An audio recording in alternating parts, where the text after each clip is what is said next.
Bapak Ibu yang dikasihi Tuhan, selamat pagi. Dan saya percaya pagi hari ini bukan satu kebetulan firman Tuhan yang Tuhan sudah percayakan kepada saya untuk menyampaikan kepada Bapak Ibu. Saya ajak kepada Bapak Ibu, mari kita bacakan dulu di dalam Yohanes 3 ayatnya yang ke-16. Satu ayat, Yohanes 3 ayatnya yang ke-16 ya. Habis itu kita akan masuk di dalam 1 Korintus 1 ayat 13 mulai 1 sampai dengan 6 ya. Sekarang kita baca dulu Yohanes 3 ayat 16. Semua sudah dapat? Karena begitu besar kasih Allah akan dunia ini sehingga ia telah mengaruniakan anaknya yang tunggal supaya setiap orang yang percaya kepadanya tidak binasa melainkan beroleh hidup yang kekal. Nah, inilah Bapak Ibu yang dikasihi Tuhan, yang Tuhan titipkan di dalam hati saya untuk menyampaikan kepada Bapak Ibu yang mengatakan karena begitu besar kasih Allah akan dunia ini sehingga ia telah mengaruniakan anaknya yang tunggal supaya setiap orang yang percaya kepadanya tidak binasa melainkan beroleh hidup yang kekal. Nah, Bapak Ibu yang dikasihi Tuhan, kita semua pada tahu bahwa Allah di surga itu mengasihi dunia ini. Karena apa mengasihi dunia ini? Dunia ini yang penuh dengan dosa. Dunia ini penuh dengan kegoncangan-kegoncangan. Ada berapa banyak orang yang ada di dalam dunia ini. Kalau Allah tidak mengaruniakan anaknya yang tunggal untuk datang ya kepada kita. Supaya kita percaya maka hidup kita ini akan binasa. Tetapi Allah karuniakan anaknya ya yang tunggal untuk datang ke dalam dunia supaya kita percaya kita hidup di dalam kekekalan. Bapak Ibu yang dikasihi Tuhan, kasih Allah ya, memang kita tahu Bapa itu adalah kasih. Jadi kalau kita tahu karena dia kasih, kita yang mengikuti yang sudah percaya kepada Tuhan, kita juga harus punya kasih. Sekali lagi ya, karena kita tahu Bapa kita di surga penuh kasih. Allah itu adalah kasih. Dan kita orang-orang yang sudah percaya kepada dia, tentu kasih dari Allah itu ada juga di dalam hidup kita. Tetapi kalau kita sudah ikut Tuhan sekian lama ya, percaya kepada katanya, mengaku dengan mulut, dari lubuk hati yang terdalam percaya kepada Tuhan Yesus, tetapi kita tidak punya kasih, itu percuma. Ya, percuma, tidak ada gunanya. Maka itu kita harus punya kasih. Bagaimana caranya supaya bisa mendapatkan? Kita hanya minta kepada Tuhan. Tuhan Yesus, saya percaya kepada Engkau. Dari mengaku dengan mulut, dari lubuk hati yang terdalam. Ya, kami minta Tuhan supaya Engkau ada di dalam kehidupan kami. Kalau percaya kalau Engkau sudah ada di dalam kehidupan kami, maka kasih daripada Engkau ada di dalam hidup kami. Dan kasih yang ada dalam hidup kami, kami bisa membagikan kepada siapa? Kepada orang-orang di sekelilingi kita. Kita bisa mengasihkan kepada Yerusalem di dalam rumah tangga kita. Mengasihi orang-orang yang ada di luar. Seperti yang mana kita melihat gereja kita menunjukkan bahwa ada kasih Allah di dalam gereja ini sehingga kita memperhatikan orang-orang yang susah. Nah, Bapak Ibu yang dikasihi Tuhan, sekarang tentang kasih. Coba mari kita bukakan di dalam 1 Korintus 13 ayatnya yang pertama. Kita boleh membaca sampai dengan ayatnya yang ke-6. 1 Korintus ayat pertama, 1 Korintus 13 ayat pertama. Ya, baca sampai dengan ayat ke-6. Sekalipun tentang kasih. Sekalipun aku dapat berkata-kata dengan semua bahasa manusia, bahasa malaikat, tetapi jika aku tidak mempunyai kasih, aku sama dengan gong yang berkumandang dan canang yang gemerincing. Sekalipun aku mempunyai karunia untuk bernubuat dan aku mengetahui segala rahasia dan memiliki seluruh pengetahuan, dan sekalipun aku memiliki iman yang sempurna untuk memindahkan gunung, tetapi jika aku tidak mempunyai kasih, aku sama sekali tidak berguna. 3, dan sekalipun aku membagi-bagikan segala sesuatu yang ada padaku, bahkan menyerahkan tubuhku untuk dibakar, tetapi jika aku tidak mempunyai kasih, sedikit pun tidak ada faedahnya. 4, penting sekali, kasih itu sabar. Kasih itu murah hati. Ia tidak cemburu, ia tidak memegahkan diri, dan tidak sombong.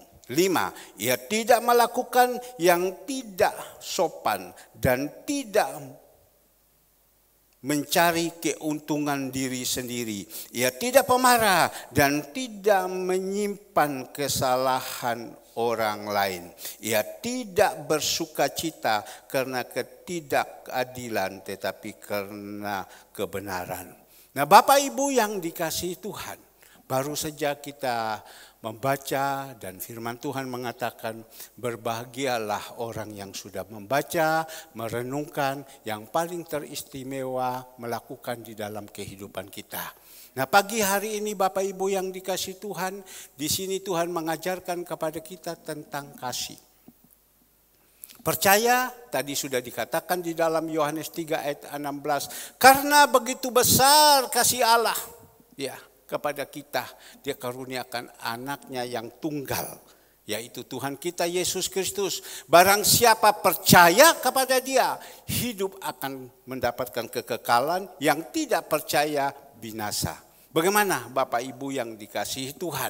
Kita yang sudah percaya kepada Tuhan kita Yesus Kristus, kita semua yang ada pagi hari ini mengikuti di dalam ibadat, tentu Bapak Ibu percaya kepada Tuhan kita Yesus Kristus. Kalau Bapak Ibu tidak percaya kepada Tuhan kita Yesus Kristus, dah kira Bapak Ibu mau untuk datang. Tapi karena percaya Bapak Ibu ya, dan percaya mengaku dengan mulut, ya, dari lubuk hati yang terdalam itu percaya.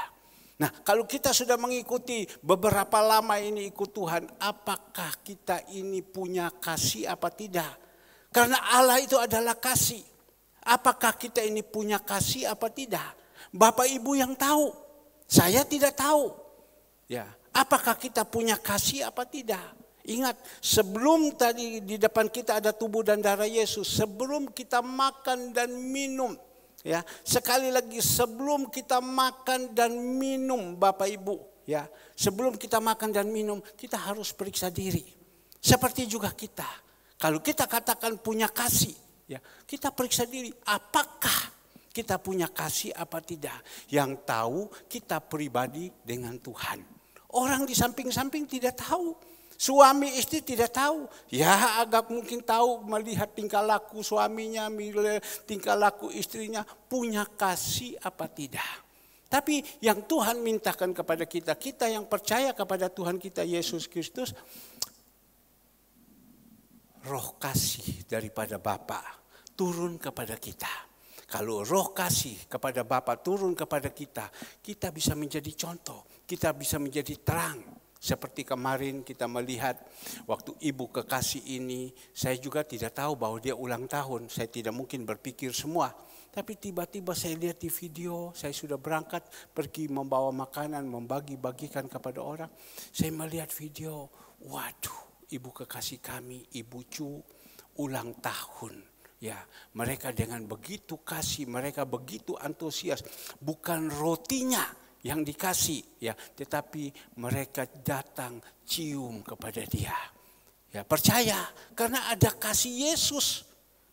Karena ada kasih Yesus di dalam kehidupan kita, cium, Ibu Cu terima, masih pun di situ belepotan, ya ada minyak dan lain-lain, ada ikan yang kotor-kotor semua ada kena karena mereka kerja itu mulai dari malam sampai pagi, orang cium, Mak Cu selamat, selamat, selamat. Percaya Tuhan kita Yesus Kristus senang. Dan percaya juga ibu kekasih ini senang. Dan dituliskan di grup jemaat. Jemaat juga diajarkan kasih. Mengucapkan selamat, selamat, selamat. Ya, tulis di situ. Dan kita bisa menuliskan, mengajarkan. Kalau kita tidak punya kasih, bukan saya bilang Bapak Ibu tidak punya kasih jadi tidak tulis. Mungkin Bapak Ibu langsung ya telepon kepada Ibu Cu, selamat Cucu, ulang tahun ya, umur 78 tahun, selamat ya, Tuhan Yesus memberkati, selamat ya Sabrina dan lain-lain. Kalau anak muda orang japri langsung ya. Tapi saya bilang di situ kita melihat kita punya kasih, kita ucapkan, dan di situ mereka senang semua. Orang-orang tua ini senang, aduh terima kasih, meskipun anak saya atau mungkin anak-anak saya atau mantu cucu sudah datang, Mak, selamat Mak, ulang tahun Mama yang semangat, iya Nak, selamat. Ya. Tapi kalau ada juga di antara jemaat, ya, di situ juga mengatakan seperti itu, betapa senangnya. Hati yang gembira adalah obat. Maka itu Tuhan Yesus mengajarkan kepada kita. Ya, kalau kita punya kasih, pasti kita punya kerinduan. Angkat telepon. Kalau saya biasa saya angkat telepon. Ya, selamat ya, Tuhan Yesus memberkati. Cicu semangat ya, Cicu semangat ya. Tetapi kita bisa menjadi contoh, menjadi teladan. Karena apa? Kehidupan kita itu penuh dengan kasih. Karena Tuhan yang kita percaya adalah kasih. Nah Bapak Ibu yang dikasih Tuhan, inilah ajaran daripada Tuhan Yesus. Sehingga kita mendengar, kita merenungkan, tapi apa bisa kita menerapkan di dalam kehidupan kita. Maka itu pagi hari ini firman Tuhan katakan, ada berapa banyak orang sehingga dia katakan, sekalipun aku dapat berkata-kata dengan semua bahasa manusia, bahasa malaikat, tetapi jika aku tidak mempunyai kasih, aku sama dengan gong yang berkumandang dan canang yang gemerincing. Ya. Berapa banyak anak-anak Tuhan, ya, mereka bisa berkata-kata dengan bahasa-bahasa baru, bahasa-bahasa grosolali, bahasa-bahasa apa saja. Mereka pandai untuk berbicara, mencengangkan orang. Tapi kalau Tuhan bilang, kalau engkau tidak punya kasih itu percuma. Memang pikir-pikir juga betul ya. Kalau engkau tidak punya kasih percuma. Bahkan di dalam ayat 13, 1 Korintus 13 ayat 30. Ya, iman, pengharapan, dan kasih. Paling yang berkenan sama Tuhan adalah kasih. Kita butuh itu iman. Berharap kepada Tuhan. Tapi Tuhan bilang yang paling penting itu kasih. Paling besar itu kasih. Pagi hari ini, Bapak Ibu yang dikasih Tuhan. Sebelum kita makan dan minum tubuh darah Yesus, kok kita boleh memeriksa diri. Apakah ada kasih dalam kehidupan kita? Kalau kita hanya pintar berbahasa, bahasa bagus dan lain-lain segala semua, orang bisa pintar menyampaikan segala semua karena dia diberikan karunia, dia diberikan kepintaran daripada Tuhan. Dia bisa menyampaikan dengan baik, dengan kata-kata yang baik. Tetapi kalau hidup kita tidak punya kasih, percuma. Kasih itu datang dari mana? Kasih itu datang dari Tuhan. Berarti kita tidak ada hubungan baik dengan Tuhan sehingga kasih Tuhan itu tidak ada di dalam hidup kita. Kita dukung dalam doa. Teman saya di belakang, Bapak Yapi. Dia kan sakit, barusan pergi tes ya di laboratorium, ternyata ginjalnya fungsinya 90%, sekarang fungsinya normal 90%, sekarang 20%. Sehingga badannya sakit, segalanya semua. Saya bilang kita beriman sama Tuhan, percaya sama Tuhan. Tuhan saja yang sembuhkan, ya.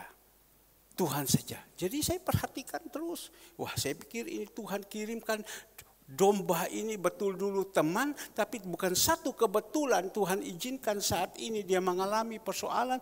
Tuhan izinkan saya bertemu dengan dia. Dengan kasih Yesus saya terapkan. Saya melakukan semua di dalam kehidupannya. Maka itu Bapak Ibu, ya, kita belajar. Ya, bahwa kasih Yesus, kalau kita bisa melakukan semuanya, tapi kalau tidak ada kasih itu percuma. Ya, kasih itu datang dari mana? Kasih itu datang dari Tuhan kita. Mari Bapak Ibu, kita boleh merenungkan sejenak. Apakah di dalam kehidupan kita, apakah kita mengiringi Tuhan? Ada kasih tidak dalam hidup ini? Yang kedua kita melihat Bapak Ibu. Di dalam ayat kedua, sekalipun aku mempunyai karunia untuk bernubuat dan aku mengetahui segala rahasia dan memiliki seluruh pengetahuan, dan sekalipun aku memiliki iman yang sempurna untuk memindahkan gunung, tetapi jika aku tidak mempunyai kasih, aku sama sekali tidak berguna. Apa yang kita melihat? Sekalipun aku mempunyai karunia untuk bernubuat. Berapa banyak anak-anak Tuhan mempunyai karunia bernubuat bahwa ini ada begini, ini ada begini, tahun depan ada begini, ada kesusahan. Bernubuat, nanti engkau punya pasangan hidup begini, begini, begini. Bernubuat dan bernubuat. Bagus. Orang yang bisa nubuat itu pasti dari Tuhan. Pasti dari Tuhan. Bisa bernubuat, dikatakan di sini. Dan aku mengetahui segala rahasia dan memiliki seluruh pengetahuan. Mempunyai pengetahuan yang bagus, kepintaran dan lain-lain, segalanya semua. Orang itu pintar, itu datang daripada Tuhan. Orang itu bodoh seizin daripada Tuhan. Maka itu yang bodoh itu kita berusaha jadi pintar. Tapi Tuhan bilang kalau engkau tidak punya kasih, percuma. Tidak ada gunanya. Sekali lagi, kalau engkau tidak punya kasih, percuma, tidak ada gunanya. Sehebat-hebat apapun, sekaya-kaya apapun, kalau engkau tidak punya kasih, percuma. Dikatakan di sini. Rahasia dan memiliki seluruh pengetahuan. Dan sekalipun aku memiliki iman yang sempurna untuk memindahkan gunung. Tetapi jika aku tidak mempunyai kasih, aku sama sekali tidak berguna. Punya iman ya, yang sempurna. Kalau engkau tidak punya kasih, sama saja tidak ada artinya. Memang kita harus punya iman. Memang kita harus pintar. Memang kita mendapatkan karunia daripada Tuhan untuk bernubuat. Saya harus punya iman bahwa saya jadi orang harus sukses dan lain. Bagus. Salah. Tidak salah Bapak Ibu. Ya. Semua jalankan. Punya iman. Beli ini pasti Tuhan tolong. Tidak salah. Belinya iman saya harus begini, begini, begini. Tidak salah. Tapi kalau tidak punya kasih, percuma. Maka itu tadi saya katakan. 1 Korintus 13 ayat 13. Iman, pengharapan dan kasih. Dari iman, butuh iman. Ibrani 11 ayat yang pertama. Ya. Iman adalah dasar dari segala sesuatu. Yang tidak kita lihat tetapi kita percaya. Tempat ini kalau bukan beriman kepada Tuhan tidak mungkin. Sekali lagi, tempat ini kalau bukan beriman kepada Tuhan, tidak mungkin. 3 hari yang lalu saya ditelepon, Pak, ini ada orang datang.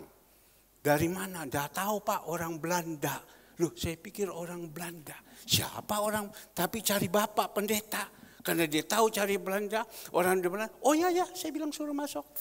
Saya masuk benar, saya melihat ada satu orang ibu-ibu, mohon maaf hitam pakai kacamata, jalan masuk. Ada yang satu lagi londo, ya orang Belanda asli. Yang satu model-model semi orang Chinese. Ya, yang satu lagi laki-laki sudah semi londo. Mereka masuk. Aduh Pak Herman, oh Bu, apa kabar Bu? Kami dari Belanda. Oh iya. Ini saya datang tunjukkan kepada anak saya dan mantu saya. Bahwa ini gereja ini adalah gerejanya Opa. Tapi karena di sini tidak bisa diolahkan dengan baik. Tuhan percayakan kepada Bapak Pendeta Herman yang menangani semuanya. Aduh puji Tuhan ya, sudah bisa seperti macam begini ya. Aduh kami mau masuk di dalam gereja sudah seperti ini. Dan ibu itu berkata, ini karena imannya Pak Herman. Dulu suaminya bilang, dulu itu rawa semua. Masih pun gereja itu tapi rawa semua. Pohon-pohon pisang banyak di belakang. Ya. Tapi sekarang sudah bisa seperti ini. Ini karena iman. Saya bilang betul, Bu. Kalau bukan kita iman sama Tuhan, mana bisa. Kami lakukan pada waktu itu, kami tidak berdaya. Memang Tuhan izinkan tidak berdaya dan kami lakukan dan kami beriman kepada Tuhan. Dan hari lepas hari lepas hari bisa seperti ini. Dan waktu masuk di sini, apa yang dia katakan? Aduh bagus. Saya bilang, Bu, kalau seumpama waktunya Tuhan Yesus belum datang, memang iman saya untuk ke belakang. Bongkar di belakang, naikkan lantai 3, dan kalau Tuhan Yesus belum ini. Tapi kalau seumpama saya masih hidup, Tuhan izinkan, kerjakan, saya punya iman, saya jalankan. Dan semua itu Pengkhotbah 3 ayat 11, semua tunggu waktu, beriman sama Tuhan. Tetapi saya percaya, dia bilang Bapak sudah melakukan seperti ini, dulu tidak seperti ini. Karena Bapak beriman kepada Tuhan dan bisa melakukannya. Nah iman, maka itu Ibrani 11 ayatnya yang pertama. Kita lihat, Ibrani 11 ayat pertama. Dikatakan iman adalah dasar dari segala sesuatu yang kita harapkan, bukti dari segala sesuatu yang tidak kita lihat. Itu iman. Kita tidak melihat bagaimana caranya. Tapi kita beriman kepada Tuhan. Kita percaya Tuhan itu sanggup melakukan apa saja yang tidak mungkin bagi manusia, mungkin bagi Tuhan. Tidak usah dulu kita beriman tentang jasmani, rumah dan lain-lain, tidak. Beriman tentang kesehatan. Ibu Cu umur 78 tahun. Mungkin pergi laboratorium, dicek up semua, pasti dokter bilang begini. Kalau tidak begini, tidak mungkin dia bisa lari. Tidak mungkin dia bisa pergi bagi-bagi makanan. Karena di dalam organnya itu semua masih bagus. Bekerja dengan bagus. Ya, pasti dia beriman. Tuhan tolong. Tapi kalau kita sudah keadaan tubuhnya sudah tidak bagus, ya kita mau kemana? Apakah dokter terus? Banyak sekarang orang kan sakit, lari ke Kuala Lumpur, lari ke Singapura, lari ke Penang. Beberapa saat yang lalu, ini jantung saya. Saya pesan terus kepada anak-anak saya, ya, ini jantung papa ini rasanya tidak bagus. 30 tahun yang lalu saya sudah mengalami jantung. Dan memang ada turun dari papa saya, turun kepada kakak saya, turun kepada saudara-saudara jantung. Dan banyak orang meninggal mendadak karena jantung. Dan 30 tahun yang lalu saya mengalami jantung, sakit. Teman saya dia bilang, ayo Om, kita ke Singapura, pergi berobat di sana. Ya saya bilang kalau punya uang sih tidak apa-apa. Persis pada waktu itu Tuhan lagi izinkan saya dalam keadaan titik yang terendah. Saya sudah tidak bisa berdaya, makan pun juga susah. Tapi dia bilang, Om mari Om kita pergi ke sana. Saya bilang jalan sudah sama kamu. Kan tidak mungkin saya bilang saya tidak punya uang. Kamu jalan saja sudah, saya bilang. Saya hanya berdoa, jangan Om harus pergi, periksa, jangan sampai tidak. Kita diberikan hikmat, betul saya bilang. Tetapi kalau sudah tidak pegang kantong kosong, apa yang kita mau pergi? Betul apa tidak? Kalau kantong sudah kosong, apa yang kita mau pergi? Ya sudah kamu jalan saja. Ya saya sudah waktunya, ya sudah mau apa lagi? Di rumah saja makan saja susah, kok mau suruh pergi? Tapi Bapak Ibu, dia jalan. Dan sampai sekarang dia masih hidup. Tetapi di dalam ini sudah pasang ring 8. Sudah notok. Sudah tidak bisa pasang lagi. Ya, sudah notok. Sudah tidak bisa pasang lagi. Nanti kalau seumpama sampai buntu, dimasukkan balon. Ditiup dengan balon. Saya bersyukur. Amit-amit. Puji Tuhan. Saya hanya berharap saja sama Tuhan. Saya beriman saja sama Tuhan. Sampai sekarang ini semua ini masih asli loh. Masih asli. Tapi masih ada merasakan beberapa waktu ini napas saya. Tapi sudah, saya diamkan saja. Kadang kalau saya sudah naik tangga, saya duduk di atas, napas ini sudah berat sekali. Saya duduk begini. Saya juga tidak mau memusingkan istri saya cuma ngomong sama anak-anak saya. Ya, Papa ini sakit jantung. Tapi Papa beriman sama Tuhan. Biar Tuhan, kalau Tuhan yang mau perpanjangkan umur Papa, jalan. Kalau tidak, atur yang baik. Itu saja yang saya pesan. Ya, jaga yang baik semua. Kamu jadi anak-anak yang baik. Kalau Papa masih ada, ya dapat apa. Tapi saya tetap setiap pagi. Badan sakit, semua sakit. Saya beriman, saya jalan, saya lawan. Saya masuk di air, baru jalan sedikit saja 5 sampai 10 meter. Ini udah sesak, sakit. Waduh. Dengan cara apa? Kamu pergi ke dokter, kamu pergi ke dokter. Ya saya tahu pergi ke dokter, tapi ke dokter paling Tuhan bilang apa? Dokter bilang apa? Pasang ring. Kalau tidak apa? Belah ini dada, ganti. Itu saja. Mau apa lagi? Saudara Alek pernah saksi waktu batu di Empedu. Ya dia bilang pergi. Dokter ngomong apa? Siapkan uang 58 juta. Ya, operasi. Ya tapi dia bilang, iya baik Pak Dokter. Saya pikir-pikir, tidak masuk kamu kalau tidak mati.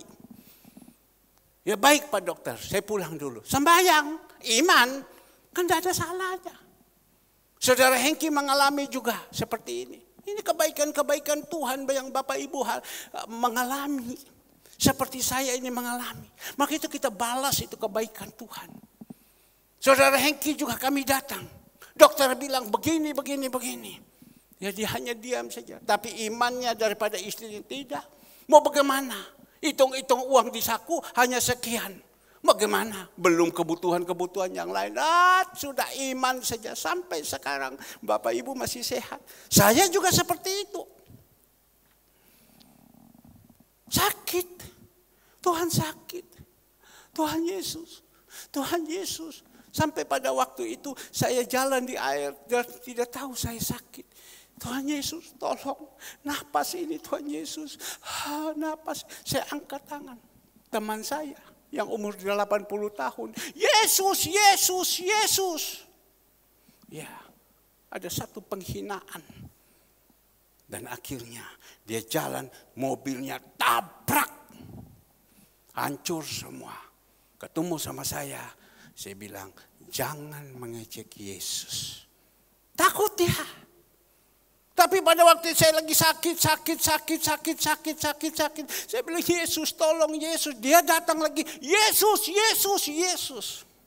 Diizinkan, pak, jatuh di kamar mandi. Andre datang, tangkap sama dia. Dia sadar bahwa ini adalah teguran Tuhan. Tapi dia bilang, untung Tuhan masih jaga saya. Yang ketiga, pada waktu saya lagi teriak, napas saya tidak kuat. Waduh, Yesus tolong, Yesus, Yesus, Yesus. Apa yang terjadi? Dia jatuh di rumah. Ini bengkak. Yang lalu, minggu lalu kan saya tunjukkan foto. Kakinya tulang kering. Dia ketemu sama saya. 1 bulan lebih dia bilang. Saya bilang, kamu jangan menghina Yesus. Kamu jangan menghina Yesus. Dia diam. Tuhan masih sayang saya. Saya tahu bukan dia jahat. Tetapi setan yang ada di dalam hidupnya yang membuat mengejek Yesus. Nah Bapak Ibu yang dikasih Tuhan. Saya hanya teriak. Saya berusaha. Bagaimana caranya? Bukan dengan jalannya dokter. Saya tahu.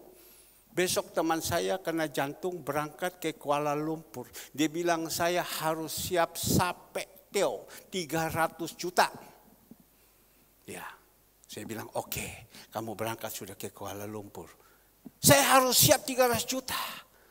Saya tanya, dana ada? Ya ada. Saya punya masih ada kredit yang bisa saya tarik.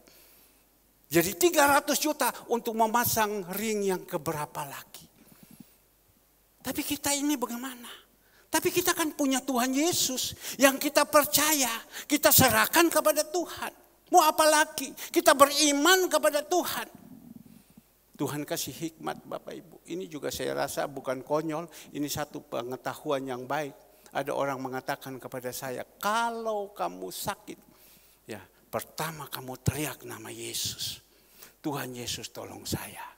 Yang kedua Tuhan kasih hikmat, pukulin. Kan sakitnya di sini.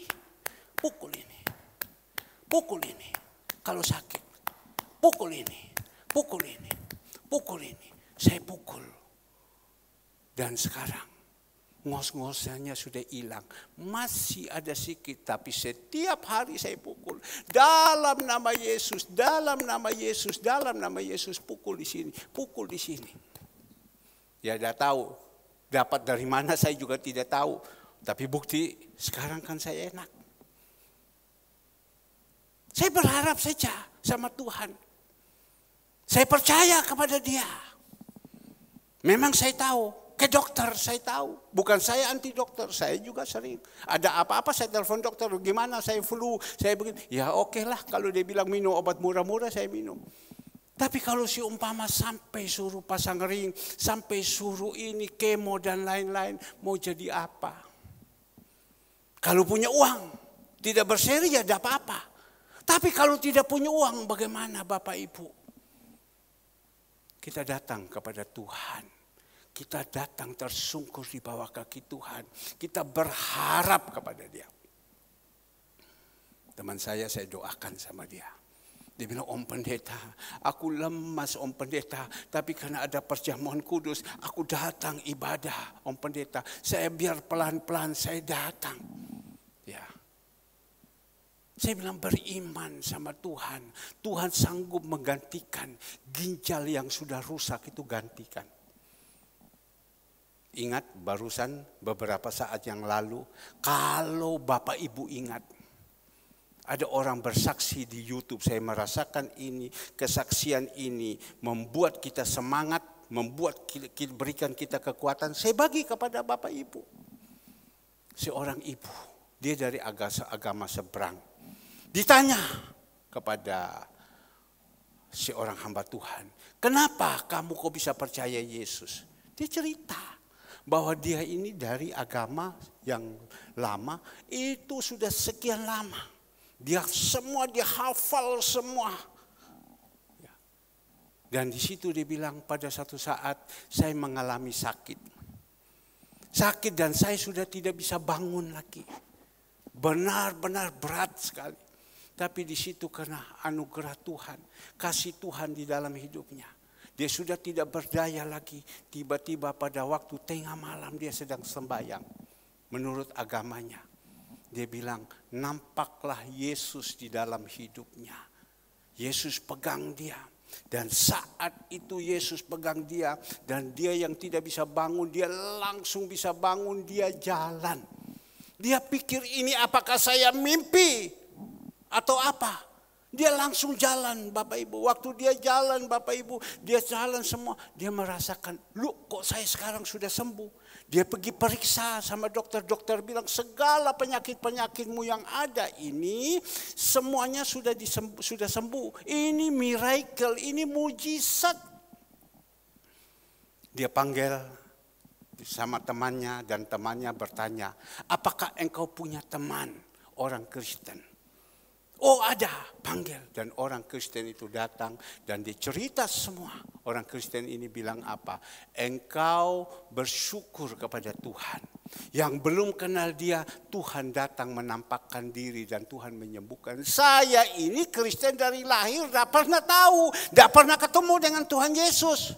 Tapi engkau langsung Tuhan nyatakan mujizat. Maka itu Tuhan menaruh belas kasihan kepada siapa dia kasihan. Tuhan menaruh murah hati kepada siapa dia murah hati. Dan saat itu diceritakan dan waktu itu juga dia berbalik. Dia berbalik ikut Tuhan. Dan tidak segampang itu dia berbalik ikut Tuhan. Dengan begitu banyak tantangan, tetapi karena dia punya iman, Yesus yang menyembuhkan dia, Yesus yang menolong dia, Yesus adalah sebagai juru selamat, dia jalankan apapun yang ada di depan dia, tabrak saja. Dan sampai sekarang dia mengikuti Tuhan. Kita juga begitu. Kita punya pergumulan, kita punya masalah, kita sakit. Kalau kita punya uang tidak salah, kita berangkat. Kebanyakan sekarang banyak orang punya duit kalau sakit, lari ke Singapura. Barusan teman saya operasi mata saja, 150 juta. Padahal di Surabaya hanya 15 juta, BPJS dia usah bayar. 150 juta. Yang kedua pergi lagi. Karena dia punya uang, tidak apa-apa. Tidak salah. Tapi kalau tidak punya, bagaimana? Ya sudah. Maka itu kadang Tuhan izinkan kita tidak punya. Kita berharap kenapa dia berikan kepada kita ngencerit-ngencerit. Pas cukup supaya apa? Kita lebih banyak berdoa kepada Tuhan. Kita banyak mendekatkan diri sama Tuhan.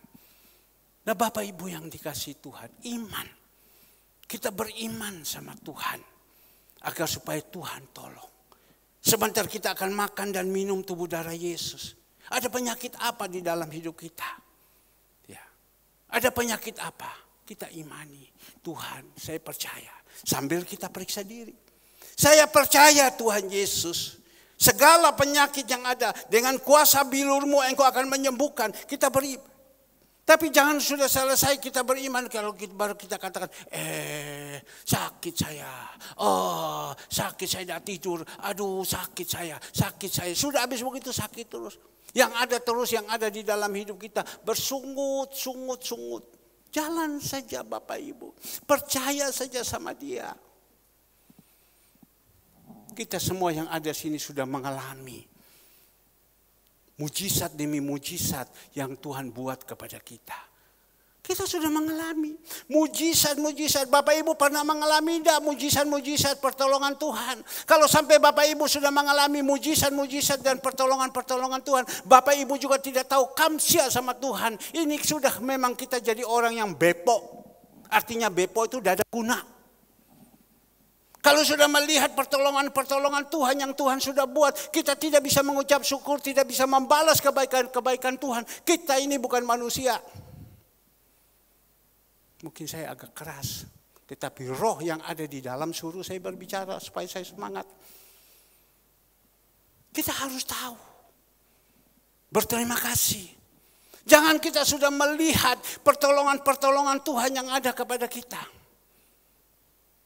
Kita langsung balik muka. Maka itu bahasa Mandarin bilang, Fan Mian Ucing. Langsung balik muka. Sudah melihat pertolongan-pertolongan Tuhan di dalam kehidupan kita. Langsung kita balik muka. Kita ini bukan orang. Kita ini bukan orang. Tadi kita melihat anak Sabrina.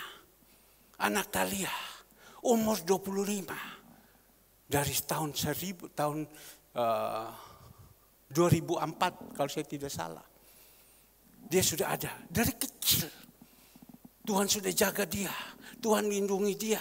Sekarang dia sudah besar. Betapa cantiknya anak ini. Kamu jangan sembarang pacaran ya.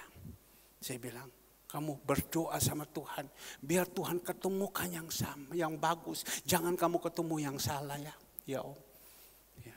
Kau bersyukur sama Tuhan. Bersyukur kepada Tuhan dengan apa? Perbuatanmu, tingkah lakumu. Jangan kita manusia sudah melihat pertolongan, langsung balik.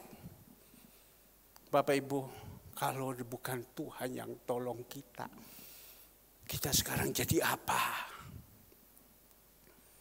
Kalau bukan Tuhan yang tolong kita, kita jadi apa?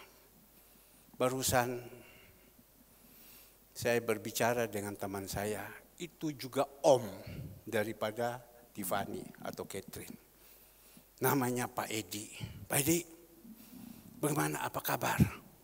Aduh Pak Herman, ini sekarang kerjaan ini sepi, soro habis-habisan. Ya, dia kan kerja angkutan, dia kerja alat berat dan lain-lain. Sepi soro, wes abis-abisan. Sekarang hanya satu, kita hanya bisa apa? Kita melekat sama Tuhan. Setuju saya bilang kalau engkau berbicara itu.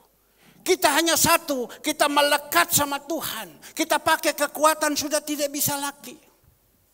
Hanya satu dia bilang, tidak ada bahasa lain, melekat sama Tuhan. Hidup kita ini kita pepet sama Tuhan. Pepet sama Tuhan bukan kita hanya ke gereja. Tetapi kita pepet sama Tuhan, kita mengerti apa yang Tuhan katakan kepada kita. Dan kita lakukan, dan kita bisa menjadi berkat. Hidup kita bertumbuh 30, 60, bahkan 100 kali lipat. Sehingga senantiasa mengeluarkan ucapan syukur. Tolong foto. Ya, tolong foto. Barusan saudara kita, saudari darat. Kita lihat ini ya. Saudari darat, dia datang. Tolong dilebarkan sedikit ya. Nah, ini adiknya. Ya, ini ponaannya, ini saudari darat. Hari Sabtu dia datang. Karena dia ada urusan di sini. Senin atau Selasa dia datang. Saudara Andre kontak sama saya. Pak, ini ada Ibu Darat di sini. Lu, Darat, ada apa ini? Saya kalau panggil sama dia Dala. Apa kabar Dala? Di mana dia sekarang? Ada di kantor. Suruh masuk ke ruang tamu. Masuk ke ruang tamu. Habis masuk ke dalam ruang tamu, Bapak Ibu yang dikasihi Tuhan. Saya ketemu, aduh Darat, apa kabar? Dia sekarang kan sudah 6 tahun ada di Kamboja. Waktu dia ketemu sama saya, dia lari, dia tidak peduli lagi. Saya ada istri di samping, dia datang, dia peluk sama saya. Terima kasih, dia bilang. Ya, terima kasih, dia bilang. Saya ada di sini. Saya ingat sama Susu. Nasihat Susu, pertolongan Susu yang Susu lakukan. Jadi saya datang di sini, saya ingat sama Susu. Saya ingat, dia bilang. Manusia tahu aturan. Saya ingat. Jadi saya datang di sini. Ya, saya mulai tanya sudah, bagaimana keadaanmu? Kenapa dulu bisa sampai begini? Dan dia cerita bla bla bla. Ya sudah. Namanya orang sudah 6 tahun berpisah, bagaimana? Bagaimana anak-anakmu? Dia bilang anak-anak saya sekarang bagus-bagus semua. Semua ada di kampung saya, Kamboja. Langsung saya bilang coba telepon. Dia telepon sama anaknya. Anaknya lihat saya langsung ngomong begini. Su, mana kamu? Kamu buat apa? Kami di Kapsalon. Su. Mana yang kedua? Aili. Su. Tertawa mereka. Mana yang ketiga? Ini. Su. Bapak Ibu yang dikasih Tuhan. Dia datang. Saya ingat dia bilang. Pada waktu saya ada di sini. Coba pada waktu itu kami tidak pindah. Dia bilang. Mungkin kami tidak cerai. Tapi karena tidak ada yang mengontrol kepada kita. Bebas-bebasnya. Ya. Jadi kami harus pecah. Ya sudah kami pulang. Kami pulang.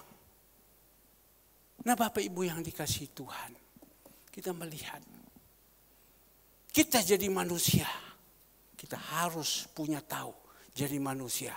Seperti Bapa yang sudah menolong kepada kita. Kita tahu berterima kasih kepada Dia.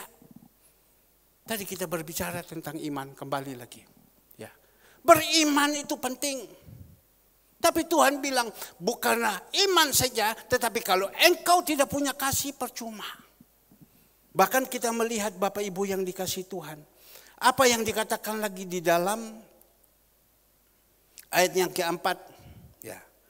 Kasih itu apa? Kasih itu sabar. Kalau hidup kita ini ada roh Tuhan di dalam kehidupan kita. Kita percaya dan kita persilakan Tuhan masuk, roh Tuhan masuk dalam hidup kita. Dengan sendiri apa yang ada sama Tuhan ada juga sama kita. Tuhan itu adalah kasih. Karena kita percaya kepada Yesus Kristus. Dan Yesus sudah berkenan masuk di dalam kehidupan kita. Dengan sendiri dia rubah hidup kita. Yang dulu hidup kita itu ego, ego. Tapi karena Tuhan sudah ada, dia rubah pikiran kita. Dia rubah hati kita. Yesus yang penuh dengan kasih ada di dalam hidup kita. Kita melihat dia yang kaya di surga. Dia mau turun ke dunia ini. Untuk siapa? Untuk kita. Dia tanggung semua dosa-dosa kita. Seandainya kalau dia tidak datang, kita ini jadi apa? Tapi karena kasih Yesus, dia datang untuk kita. Dan kita harus percaya. Kalau kita sudah percaya, tentu di dalam hidup kita ini juga penuh kasih. Kasih itu apa? Kasih itu adalah sabar. Ya. Kasih itu sabar. Kalau roh Tuhan sudah ada di dalam kehidupan kita, kita bisa melihat bagaimana teman-teman kita. Ya. Saya bilang kepada Bapak Yapi, saya bilang kalau bukan Tuhan, tidak mungkin saya dekat dengan kamu. Kalau engkau kaya, kau sukses, kau berduit, mungkin saya dekat. Tapi karena kasih Yesus, Tuhan mau menyelamatkan engkau, jiwamu.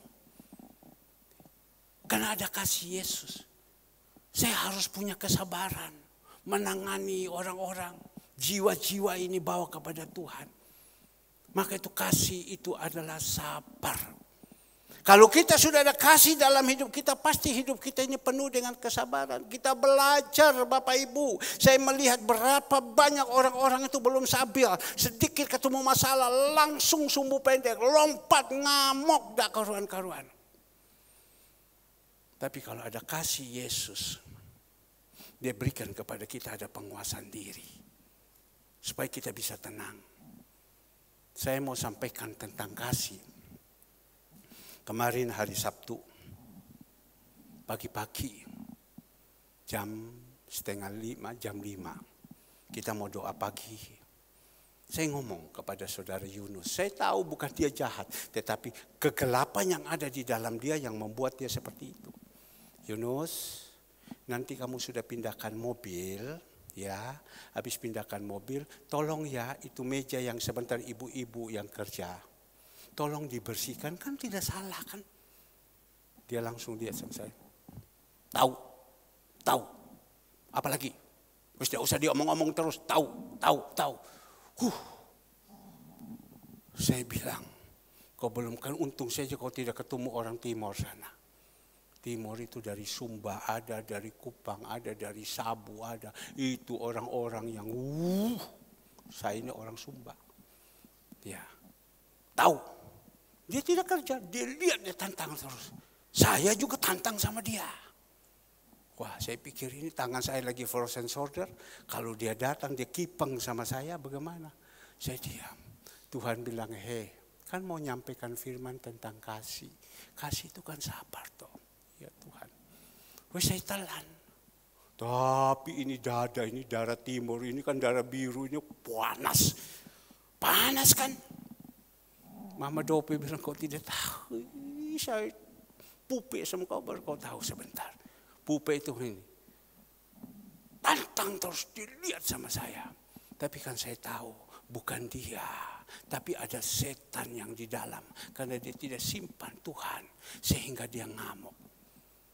Jadi kalau kita lihat kita punya teman-teman yang sedang ngamuk dan terima baik, kita harus tahu, setan yang ada di dalam engkau keluar dalam nama Yesus, keluar dalam nama Yesus. Kalau kita yang sudah malas-malas ibadah, itu karena ada setan yang menghalang-halangi, keluar dalam nama Yesus, keluar dalam nama Yesus.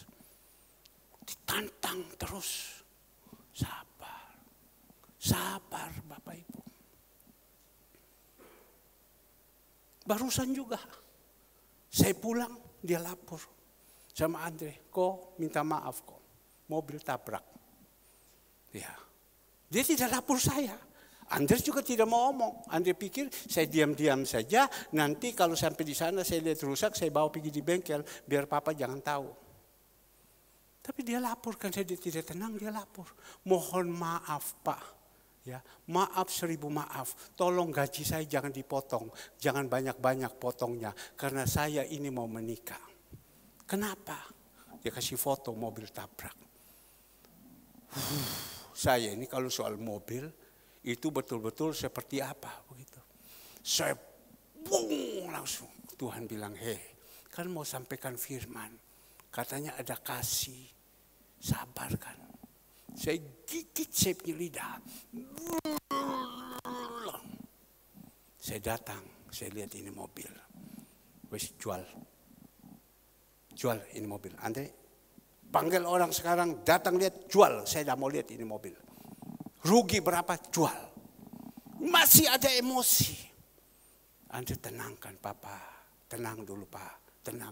Saya tidak mau, saya bilang. Kamu harus jaga baik-baik ini mobil. Andre langsung diam-diam bawa lari pergi. Bawa lari pergi, dia tahu bagaimana cara pulang, dia sulap sudah jadi bagus. Ya untung bagian bawah. Tapi saya usaha. Tuhan bilang katanya engkau mau sampaikan firman. Ya. Mau sampaikan firman tentang kasih, sabar. Memang sabar itu tidak gampang. Tidak gampang Bapak Ibu. Itu sabar itu yang menguntungkan kita. Tapi orang yang tidak punya penguasaan diri ini yang membahayakan. Berapa banyak orang masuk penjara, berapa banyak orang ditangkap polisi karena tidak ada kesabaran. Salah sedikit main tangan, salah sedikit pukul, salah sedikit bunuh. Tapi kalau kita sudah di dalam Tuhan, ada kasih. Kasih itu sabar. Buah-buah roh, Galatia 5 ayat 22. Coba kita lihat. Galatia 5 ayat 22. Boleh di dalam ayat 21. Tetapi buah roh ialah apa? Kasih, sukacita, damai sejahtera, kesabaran, kemurahan, kebaikan, kesetiaan. Lanjut. Kelemah lembutan, penguasaan diri. Tidak ada hukum yang menentang hal-hal ini. Nah kalau ada kasih Bapak Ibu, pasti ada lemah lembut, ada penguasaan diri. Bagaimana Bapak Ibu yang dikasih Tuhan, yang sudah ikut Tuhan, apakah ada perubahan Bapak Ibu?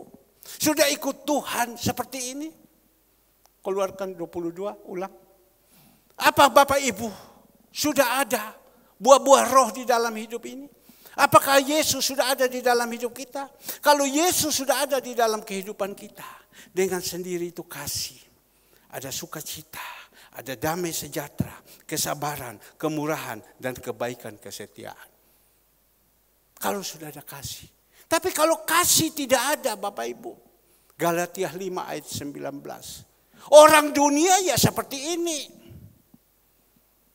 Kalau orang dunia yang tidak ada kasih, roh Tuhan tidak ada di dalam hidupnya, kita melihat bagaimana perbuatan telah nyata, yaitu cabul, kecemaran, hawa nafsu, emosi tinggi, hidup tidak benih, perselingkuhan jalan semua, kecemaran, hawa nafsu. Lanjut. Penyembahan berhala, sihir, perseteruan, perselisihan, iri hati, amarah, kepentingan diri sendiri, pencitraan roh, pemecah, dan lain-lain. Tuhan bilang semua ini yang engkau ada di dalam dunia ini yang kau lakukan, tidak ada tempat di kerajaan surga. Kalau kita masih hidup di dalam kedagingan. Tapi kalau kita hidup sudah di dalam roh, dengan sendiri ada kasih. Kasih itu sabar. Ayat yang keempat, kita melihat 1 Korintus 13 ayat 4. Ya, kasih itu sabar, kasih itu murah hati. Kasih itu sabar, kasih itu murah hati. Berapa waktu yang lalu saya kontak dengan teman saya.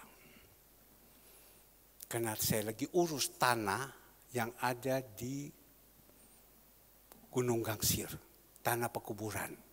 Persis teman saya, saudara saya dari Amerika, dia beli itu tanah untuk mamanya.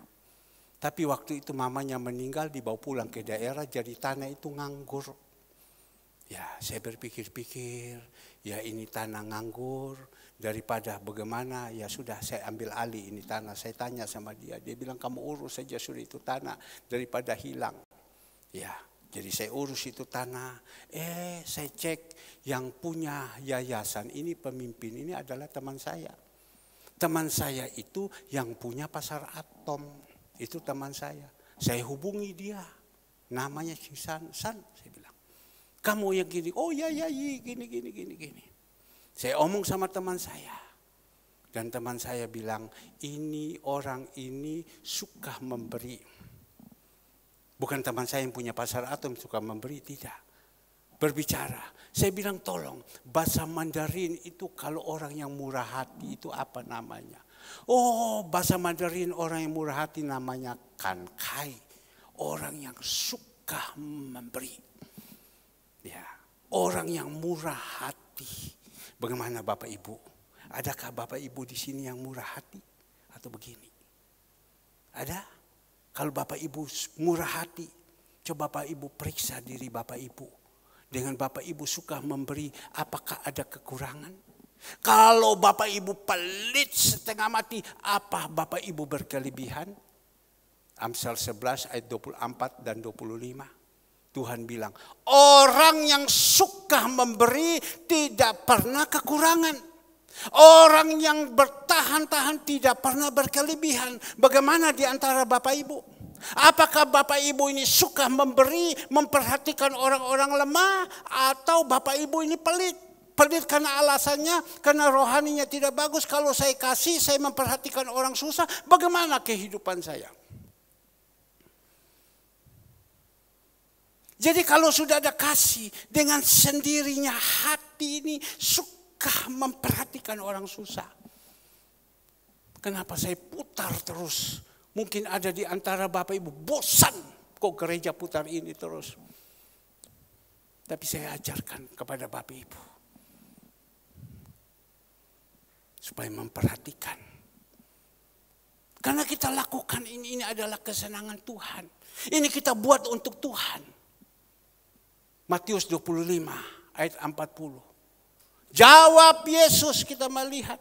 Matius 25 ayat 40. Dan raja itu akan menjawab mereka. Aku berkata kepadamu, sesungguh segala sesuatu yang kamu lakukan untuk salah seorang dari saudaraku yang paling hina ini, kamu telah melakukan untuk aku. Kamu telah melakukan untuk aku. Jadi kalau kita jalan, kita murah hati, kan kai, suka memperhatikan orang lemah. Yang kita buat ini untuk Tuhan. Ada berapa banyak, tidak banyak, 1-2 orang saya lihat. Ada orang kalau berikan persembahan dia lari. Saya tinteni terus, kalau berikan persembahan dia lari, dia aksi-aksi begini-gini. Persembahan ini bukan untuk saya.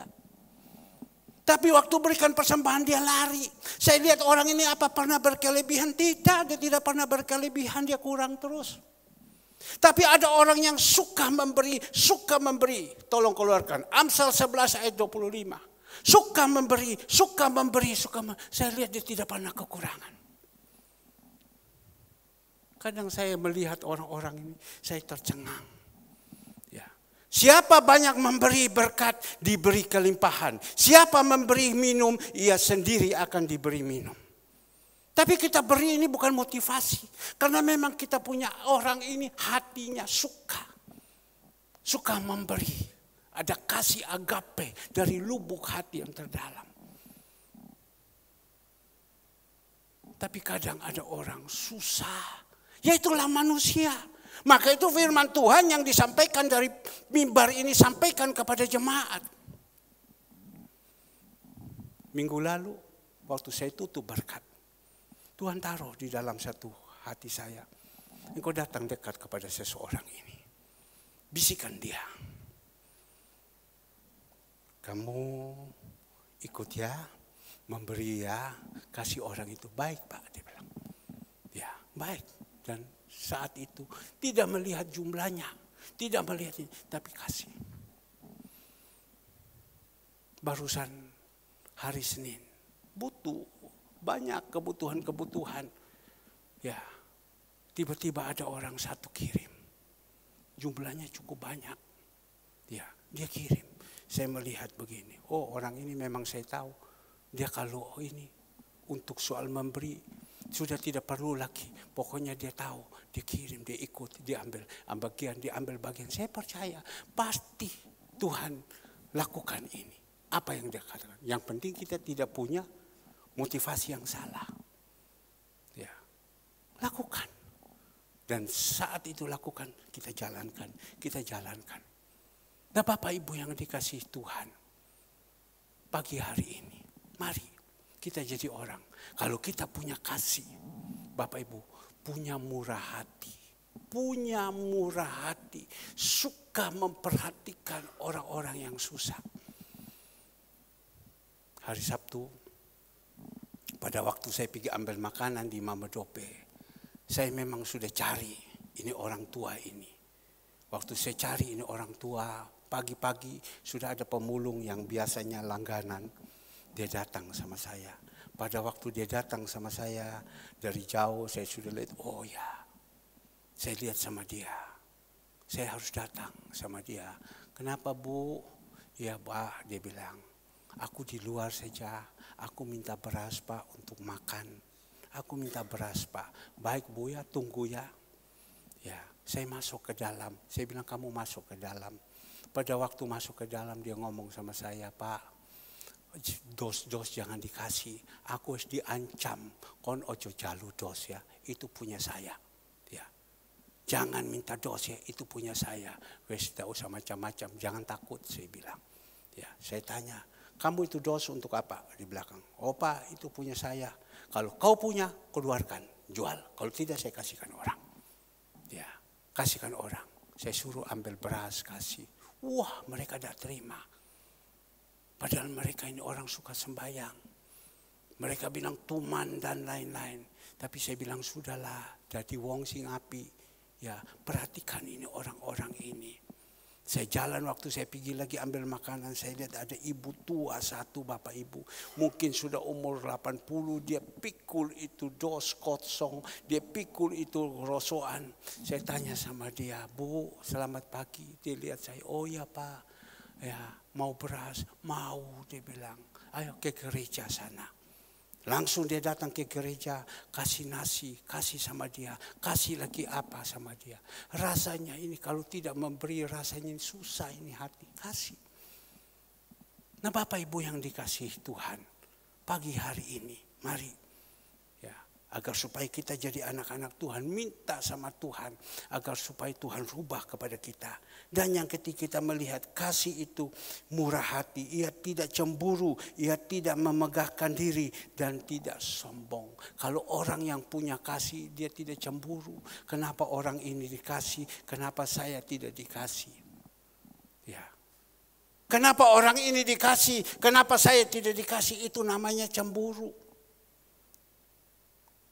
Tapi mari Bapak Ibu, kita berusaha. Minta sama Tuhan, Tuhan itu netral. Ada baik, tidak ada tidak apa-apa. Tapi dikatakan sini, tetapi jika ini keempat, ia tidak memegahkan diri dan tidak sombong. Ia tidak melakukan yang tidak sopan dan tidak mencari keuntungan. Nah Bapak Ibu yang dikasih Tuhan, kalau kasih itu ada, senantiasa kita hidup itu jadi orang yang rendah hati. Mau kemana sih? Ya, yang di atas ada lebih lagi di atas. Jadi orang sudah belajar rendah hati. Tidak usah. Saya tahu Bapak Ibu sudah mengerti semua tentang kesombongan dan lain-lain. Saya percaya. Tapi karena waktu ini sudah terbatas dan saya akhirkan di sini kita melihat di dalam ayatnya yang ke-26. Karena itu, 1 Korintus 13 ayatnya yang ke-13. Demikian tinggal ketiga hal itu, yaitu iman, pengharapan dan kasih. Dan yang paling besar di antaranya ialah kasih. Ya. Iman, pengharapan dan kasih. Paling besar itu kasih. Bagaimana bisa dapat kasih bila mana ada buah roh dalam kehidupan kita. Nah Bapak Ibu yang dikasih Tuhan, hanya itu yang bisa saya sampaikan kepada Bapak Ibu. Mari kita belajar. Percaya firman Tuhan itu ya dan amin. Apa yang Tuhan perintahkan, lakukan. Saya tutup dengan satu kesaksian. Orang kalau biasa perjamuan kudus, saya pakai jas hitam, saya pakai baju putih, saya pakai dengan kain yang hitam. Istri saya sudah setrika, semua sudah bagus. Tapi waktu saya keluar mandi, Tuhan bilang apa sama saya? Engkau ini sebentar kau pakai ini jas yang merah. Ya, supaya merah putih. Ini kan Agustus, merah putih. Bukan untuk bergaya, tidak. Tapi ini merah putih. Artinya apa? Merdeka. Engkau harus merdeka. Langsung saya ngomong kepada istri saya. Kau ambil ini jas yang merah ini. Dia pikir jas yang, minggu lalu kan sudah pakai. Saya bilang saya ini disuruh Tuhan. Pakai ini jas. Jadi putih di dalam, merah di luar. Artinya apa? Merah putih. Agustus ini kemerdekaan. Dan kita jadi anak-anak Tuhan harus merdeka. Merdeka dari segala-galanya. Saya harus beriman sama Tuhan. Ya Tuhan, saya katakan kepada istri saya harus merdeka. Merdeka dalam apa? Di dalam segala hal. Paling penting rohani saya ini merdeka dulu. Jangan sampai saya bilang merdeka, rohani saya tidak merdeka. Kalau rohani saya sudah merdeka, dengan sendiri Tuhan memerintahkan berkat itu datang kepada kita. Tapi kalau rohani kita tidak merdeka, bagaimana? Darat ngomong begini, kok ibu-ibu ngomong mau janji ketemu saya, doa malam. Aku besok pagi jam 5 pagi udah pulang ke Kamboja. Ibu-ibu ini kok udah datang. Saya udah tunggu mereka udah datang. Kenapa? Bagaimana rohaninya? Ya rohaninya kalau ada tugas mereka datang. Kalau tidak ada mereka alasan 1001 macam. Capek deh saya bilang. Gitu. Tapi karena saya hari Kamis juga tidak ada. Ya mungkin Bapak Ibu bilang, loh Bapak Gembala juga tidak ada. Ya tapi kenapa? Saya waktu hari Kamis, tante daripada istri saya umur 80 sekian. Ya, dia ulang tahun. Dan istri saya bilang, saudara-saudara saya bilang, kamu harus pergi. Ini umur sudah 80 lebih tahun. Anakmu menikah. Ya, dia datang dari daerah, khusus anakmu menikah. Sekarang dia ulang tahun, kamu harus datang, jangan sampai tidak. Saya berpikir ini ada doa malam. Saya dahulukan Tuhan atau saya dahulukan dia? Tapi Tuhan bilang harus bijaksana. Kau pergi sekali ini. Karena dia sudah umur 88 kalau saya tidak salah. Waktu saya datang dia senang sekali. Terima kasih. Pak Pendeta, terima kasih datang. Dah kita menjadi terang. Cuma yang waktu itu saya pulang, saya tanya. Darat bilang sama saya, mana? Kok Ibu Retno kok tidak ada? Mana Cinyo kok tidak ada? Mana yang lain-lain kok tidak ada? Kalau Ibu Andreas, oh ada. Dia bilang begitu. Ya saya rasa sekian Bapak Ibu yang dikasih Tuhan. Di depan kita ada tubuh dan darah Yesus. Kita harus merdeka. Merdeka dan kita harus merdeka. Dengan iman harus merdeka, rohani kita ya merdeka.